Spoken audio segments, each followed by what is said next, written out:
Hai, salam sejahtera. Selamat pagi kepada anda di luar sana. Anda sedang menonton Awani Pagi bersama saya Gigi Ahmad dan juga Afizia Azaman, dan pada jam ini kami akan bawakan berita-berita terkini dan juga apa yang anda perlu tahu dalam tempoh hampir 24 jam ini, dan yang pastinya kita akan bawakan banyak perkara-perkara tumpuan utama pada hari ini, dan dalam masa yang sama tentunya perkara yang paling diperkatakan mengenai arahan work from home dan perincian yang telah dikeluarkan oleh MITI.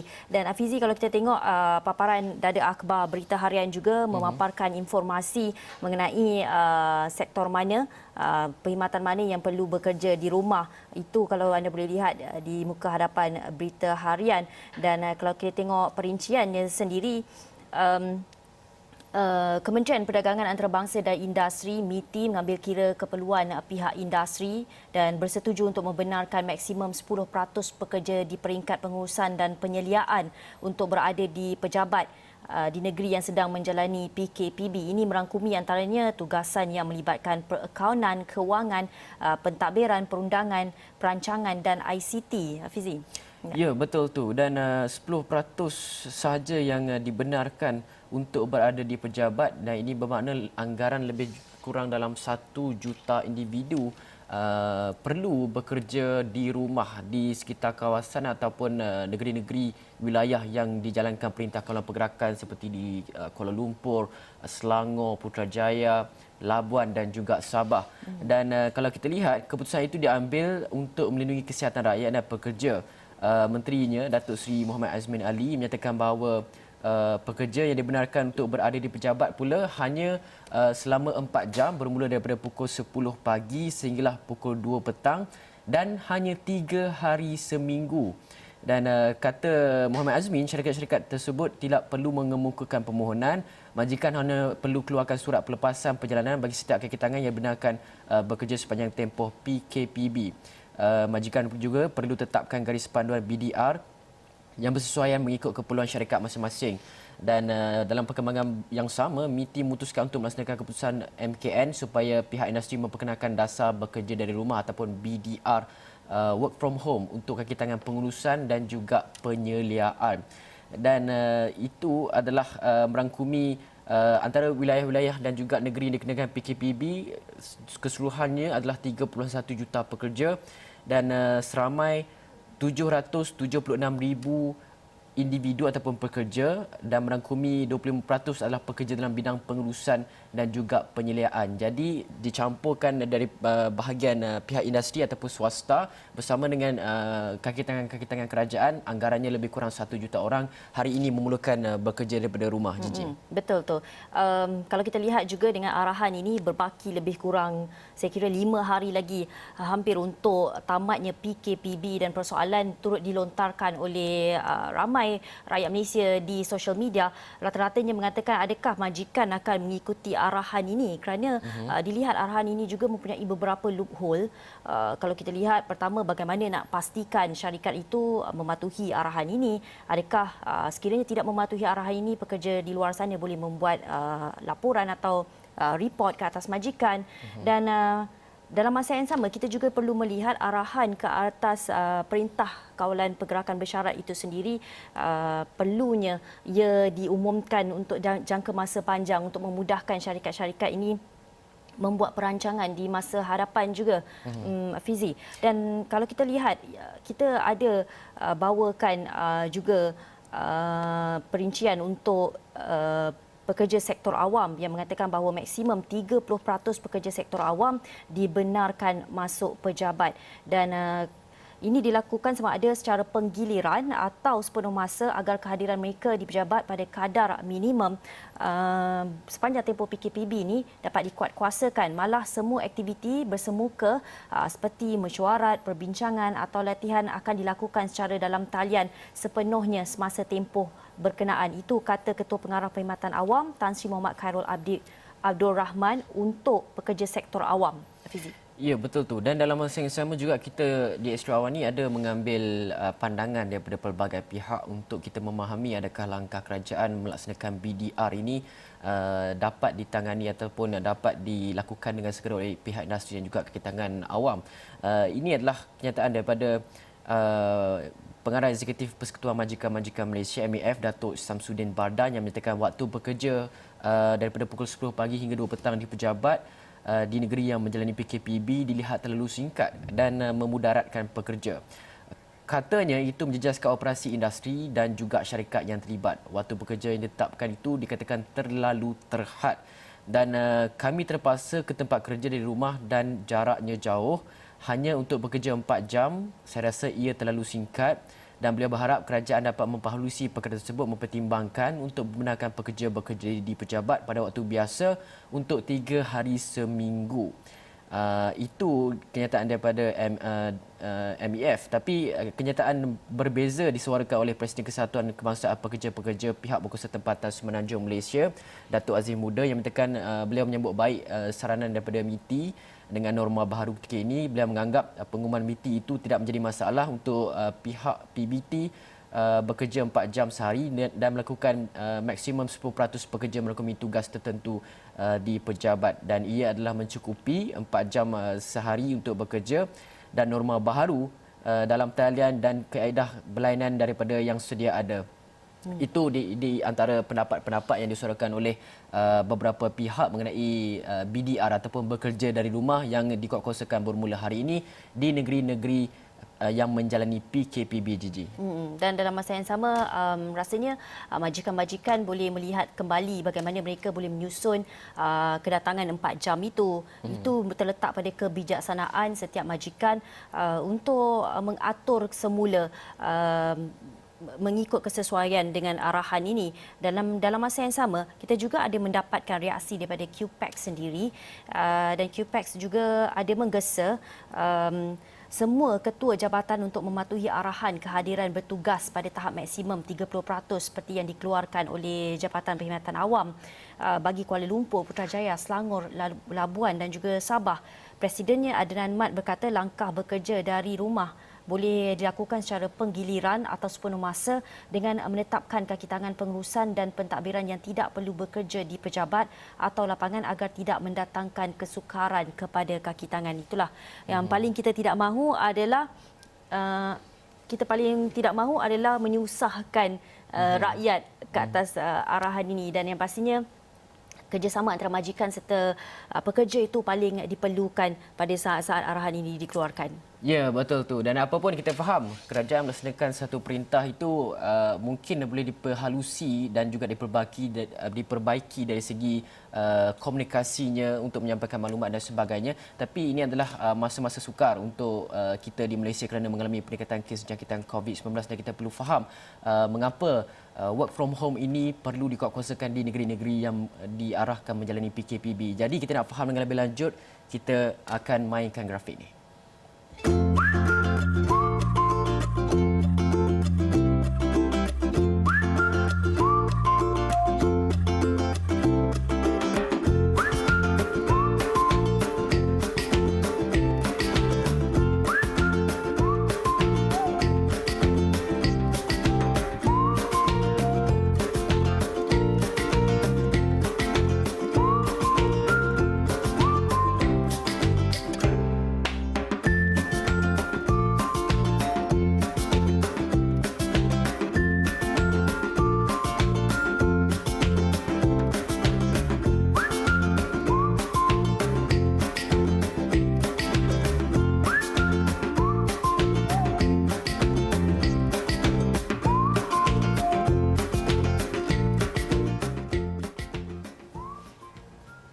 Baik Afizi, sebelum kita bawakan angka terkini mengenai kes COVID-19 di dalam negara, saya tertarik untuk bawakan muka hadapan News Straits Times hari ini. News Straits Times memaparkan keletihan petugas barisan hadapan, bagaimana tertidurnya salah seorang petugas barisan hadapan di situ, dan tajuk Between Duty, Danger and Despair memang sangat terkesan sekali kepada mereka yang melihat. Kita faham kepada petugas-petugas Barisan Harapan di luar sana, anda memang sedang menanggung satu beban yang sangat besar ketika ini, dan apa yang kita boleh harapkan adalah langkah berjaga-jaga juga anda ambil ketika anda sedang berjuang untuk kita ratakan lekuk pandemik COVID-19 dalam negara kita. Dan baiklah, untuk angka kes terkini, negara mencatatkan 732 kes baru dengan 6 kematian, dan ia selepas beberapa hari kita merekodkan jumlah kes harian melebihi angka 800. KKM melaporkan penurunan iaitu kepada 732 kes, dan katanya setakat ini jumlah kumulatif adalah 22,957 kes dengan kes aktif sebanyak 7,827 kes. Fizi. Ya, dan terdapat 6 kematian direkodkan semalam, dan dalam masa yang sama kluster begitu banyak sekali dilaporkan semalam, antaranya kluster Basong, kluster Inai, kluster Tempayan, kluster Long, kluster Cahaya, kluster Bah Kota, kluster Melati, kluster Bina Labuan. Ada 8 kluster direkodkan semalam, Gigi. Yang kebanyakannya sudah pasti di negeri Bawah Bayu, iaitu di negeri Sabah itu sendiri. Jadi tolonglah amalkan penjarakan fizikal seperti Gigi katakan. Sekarang ini ada ramai petugas Barisan Harapan yang sedang berkorban untuk kita semua, untuk memastikan bahawa COVID-19 itu dapat dirawat kepada individu yang telah pun dijangkiti, dan juga dalam memastikan melandaikan lekuk graf jangkitan baru di negara ini. Okey, dalam masa yang sama, isu yang paling mendapat perhatian semalam juga antaranya adalah mengenai isu kuarantin Muhammad Khairuddin yang dinyatakan sendiri, dan kita tahu perbincangan telah pun dilakukan pada pelbagai peringkat, dan rakyat mendesak untuk tindakan diambil sekiranya betul Muhammad Khairuddin tidak mematuhi kuarantin ketika pulang daripada Turki. Ketua Pengarah Kesihatan Tan Sri Dr. Nur Hisham menyatakan bahawa beliau tidak mahu memberi sebarang komen mengenai lanjutan isu kontroversi berhubung Menteri Perusahaan Peladangan dan Komuniti Datuk Muhammad Khairuddin Aman Razali yang didakwa tidak menjalani kuarantin selepas pulang dari Turki pada Julai lepas, dan beliau minta orang ramai rujuk semula kenyataannya pada 25 Ogos lalu. Semalam, Pejabat Peguam Negara memutuskan untuk tidak mengambil tindakan terhadap Menteri Peladangan, Perusahaan dan Komuniti Datuk Dr. Muhammad Khairuddin berikutan tiada dokumen perintah kuarantin dikeluarkan kepadanya selepas pulang dari Turki. Datuk Huzair Mohamed, Pengarah Jabatan Siasatan Jenayah, menyatakan Kertas Siasatan berkenaan dirujuk kepada Peguam Negara dan memutuskan untuk tiada tindakan lanjut ataupun no further action (NFA).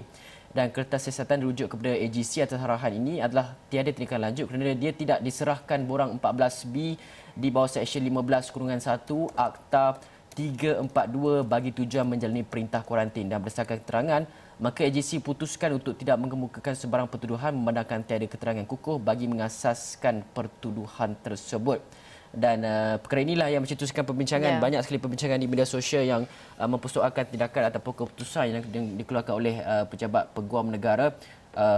Kita faham ketika mana masa bulan Julai lepas, ramai individu yang pulang daripada luar negara difahamkan tidak menjalani kuarantin dan sebagainya, bukan sekadar pemimpin tetapi juga ramai rakyat. Dan ketika itulah isu ini panas dan masih lagi dibincangkan sehingga sekarang ini. Dan apabila keputusan ini dicapai, nampaknya ramai pihak yang merasakan tidak puas hati. Katanya mungkin ada antara 2 darjat sebagaimana yang telah pun diputuskan. Jadi apa perkara yang kita ataupun rakyat yang sedang memperlihatkan sekarang ini adalah kepimpinan melalui tauladan. Itulah yang perlu ditunjukkan oleh pemimpin-pemimpin negara sekalian. Dan keputusan mengenai AGC, betul kita perlu hormati dan sebagainya, tapi dalam masa yang sama juga sentimen mengenai rakyat itu perlu ditangani, perlu ada komunikasi secara terus mengapa ia telah keputusan itu dicapai. Okey, sebenarnya kita ada banyak juga perkara yang kita nak bincangkan. Kita perlu masuk sedikit perkembangan politik tanah air selepas kita berhenti rehat selepas ini. Ya.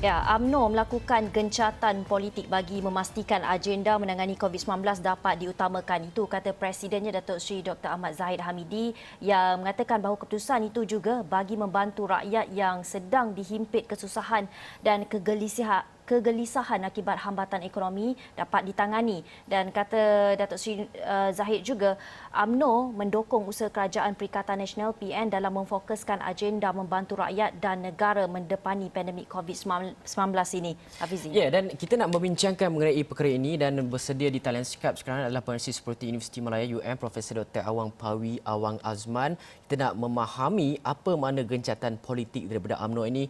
Assalamualaikum, selamat pagi Prof, dan saya nak terus saja kepada soalan kita. Apa makna gencatan politik UMNO ini dan apa kesannya kepada perkembangan politik tanah air negara ini, Prof? Okey, kalau kita lihat gencatan politik telah diumumkan oleh Presiden UMNO dan ini bermakna UMNO akur kepada situasi yang berlaku di negara ini bahawa fokus utamanya ialah menerangi pandemik COVID-19. Makanya apa-apa isu yang kurang relevan daripada isu COVID ini, maka ia tidak dilihat sebagai keutamaan. Dan ini menunjukkan komitmen UMNO untuk bersama-sama kerajaan untuk memastikan pandemik COVID-19 ini dapat diberikan fokus, keutamaan, perhatian dan juga diberikan satu ruang khusus untuk diberikan ruang khusus untuk ditangani dengan lebih baik. Ya, Prof, adakah Prof berpendapat parti-parti lain akan mengikut jejak langkah yang dilakukan oleh UMNO dan adakah wajar perkara ini atau wajar mereka mengikut jejak langkah UMNO dalam mewujudkan solidariti antara mereka ketika krisis COVID ini? Gejatan politik ini bukanlah perkara baru.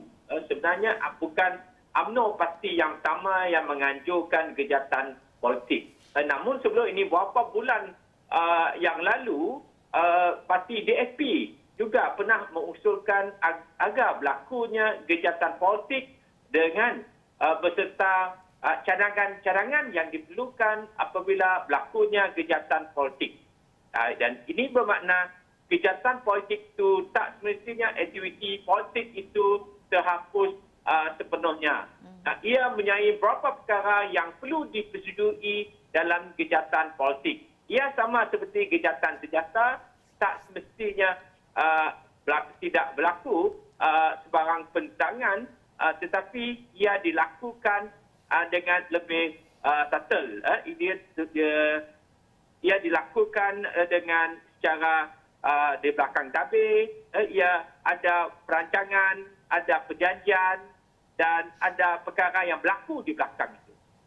Jadi saya kira gejatan politik itu, saya kata bukan saja UMNO, malah DAP pada beberapa bulan lepas telah menganjurkan perkara yang sama. Jadi saya kira semua parti politik sekarang ini lebih baik fokus kepada COVID-19 dan gejatan politik itu perkara yang diberi perhatian, tapi pada masa yang sama parti-parti politik perlu juga berbuat demikian dengan mengumumkannya seperti parti UMNO dan sebelum itu parti DAP.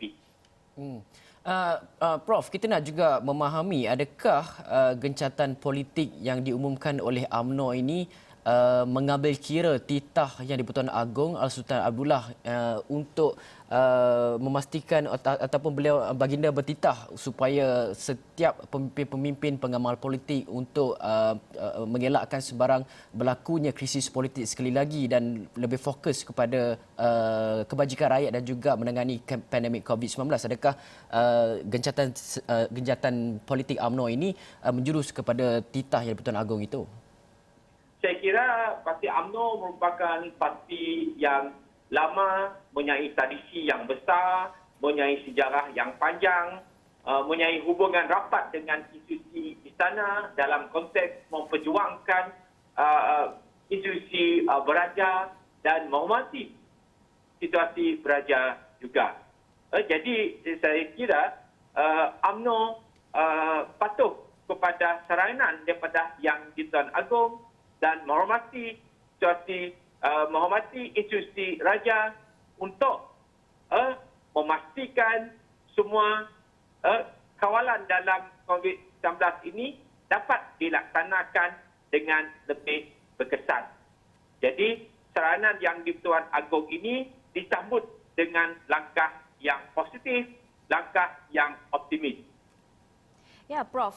Pada perkiraan Prof, adakah sampai bilakah gencatan politik ini mampu bertahan, Prof? Politik ini, saya kata tadi, sama seperti peperangan. Ada gejatan senjata berlaku, kemudian gejatan senjata tidak dihormati. Jadi saya kira gejatan politik yang berlaku ini saya kira bersifat sementara.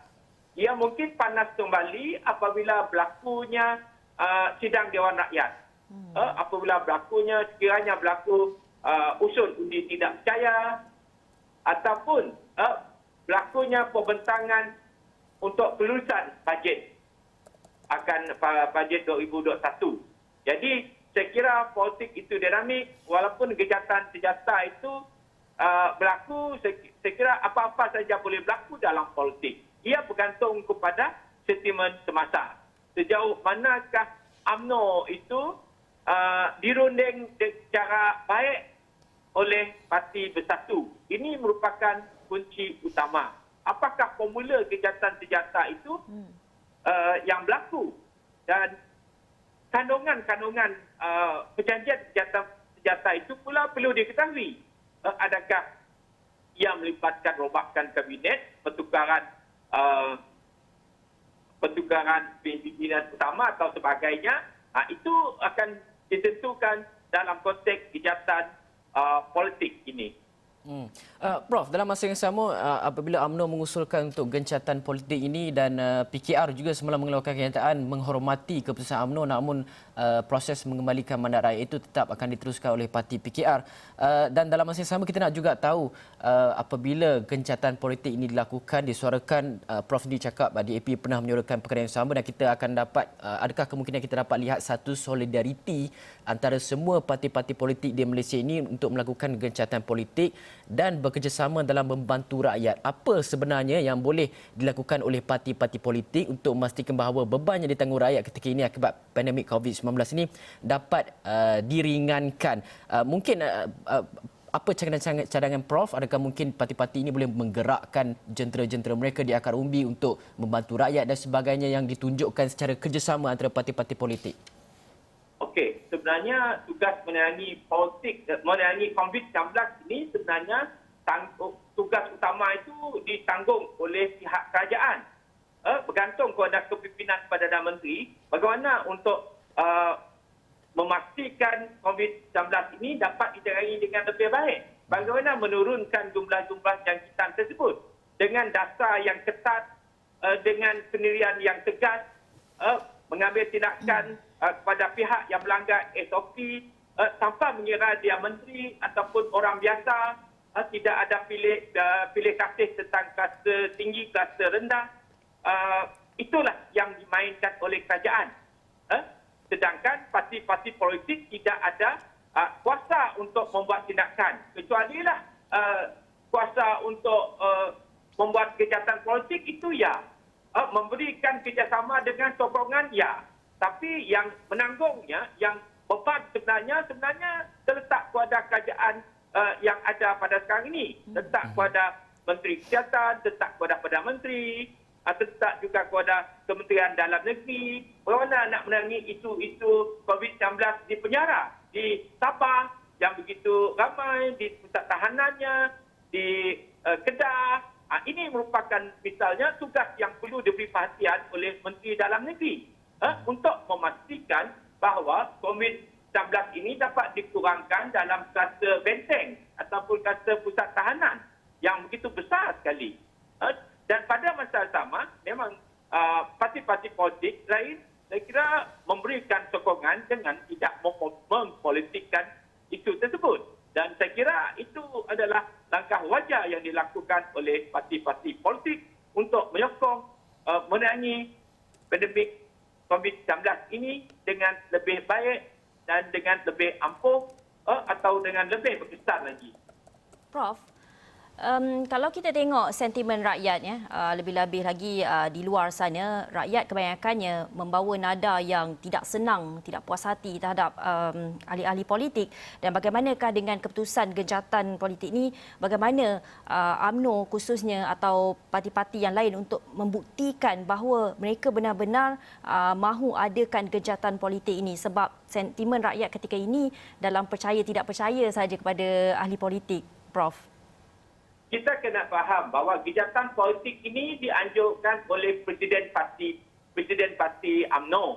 Namun ia tidak, Presiden Parti UMNO boleh saja mengumumkan genjatan politik, tapi ia tidak menghalang daripada sentimen akar umbi rakyat. Sekiranya ada peraturan-peraturan yang dilanggar itu, misalnya ada pengecualian, ada peraturan dilanggar tidak diberikan tindakan yang tegas, misalnya. Jadi politik tidak boleh menahan sentimen rakyat, sentimen netizen yang suara mereka mewakili dan melangkaui parti politik itu sendiri. Bagaimana Presiden parti ataupun pemimpin parti politik menghalang rakyat daripada melahirkan ketidakpuasan mereka dalam bentuk luahan rasa di Twitter, luahan rasa di Instagram, luahan rasa di kumpulan media sosial yang lain. Jadi saya kira genjatan politik yang diumumkan oleh parti politik itu, saya kira dari segi impak kepada rakyat itu ia tidak mudah untuk dicapai. Ia hanya berlaku kalangan pemimpin politik saja, tapi tak menghalang suara-suara akar umbi, suara-suara rakyat biasa mengeluh situasi politik yang tidak begitu memihak kepada rakyat, dengan pelbagai ruang pekerjaan yang semakin terbatas, dengan penutupan syarikat-syarikat besar, memberi kesan kepada SME dan sebagainya. Jadi saya kira genjatan politik itu hanya untuk orang politik, pimpinan politik, tapi ia tidak dapat menghalang suara rakyat terus bersuara, mengambil tempat dan kedudukan di media sosial, di Twitter, di Facebook. Okey, Dan alright. semacamnya. Ya.